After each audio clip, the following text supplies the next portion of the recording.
Bonjour à tous, on prend la direction de l'hippodrome de Pau ce mardi pour notre quintet flash. Ce sera l'occasion du prix Georges Pastre. On va évoluer sur 3500 mètres. Ce sera des haies avec des chevaux qu'on connaît bien dans cette catégorie et je pense qu'on doit avoir les bonnes bases dans cette épreuve.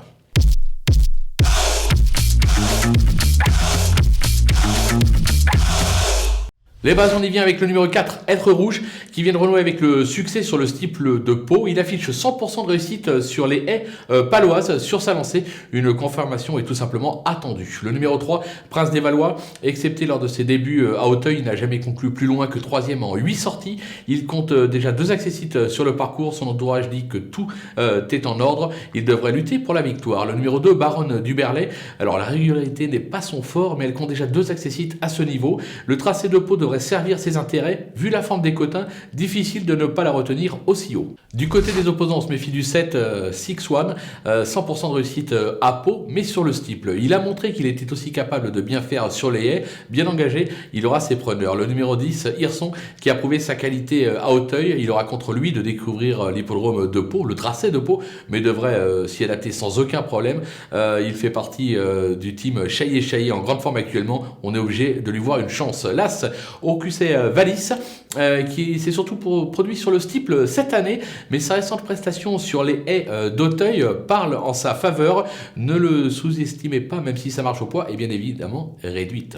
Le coup de poker, ce sera le numéro 9, Jolie Héritière, qui a gagné sur ce parcours l'hiver dernier. Elle déçoit rarement et traverse actuellement une belle passe.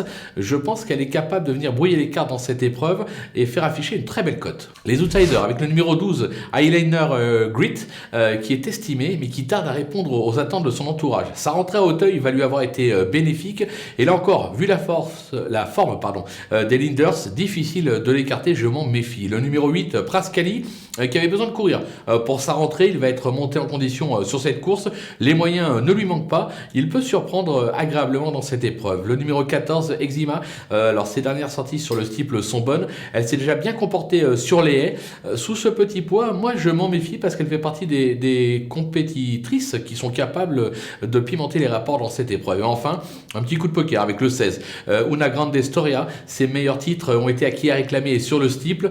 Je suis pas sûr qu'elle puisse rivaliser dans cette épreuve. Maintenant, elle est vraiment très bien placée au poids. On a souvent des surprises dans les premiers quintés sur l'hippodrome de Pau, donc elle peut faire partie de ces surprises. Les délaissés, le numéro 6, Cassara, qui a montré quelques moyens sur les balais au printemps avant d'être arrêtée. Elle rentre après 6 mois d'absence, on va attendre un petit peu. Le numéro 10, No Shoes One, qui compte quelques bonnes sorties en province, mais affronte ici un lot de qualité. Pas sûr qu'elle ait la poiture, là vraiment je suis pas convaincu. Le numéro 13, Bonaparte Forlonge, qui a fait ses armes en province, et même s'il est bien placé au poids dans cette épreuve, j'ai la sensation qu'il est un ton en dessous, raison pour laquelle je ne le garde pas. Et enfin le numéro 15, Walken Out, excepté une 2e place sur les haies à Nancy cet été, elle a plutôt déçu.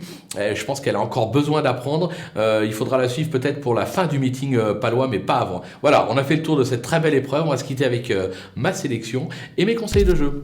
À vous de jouer.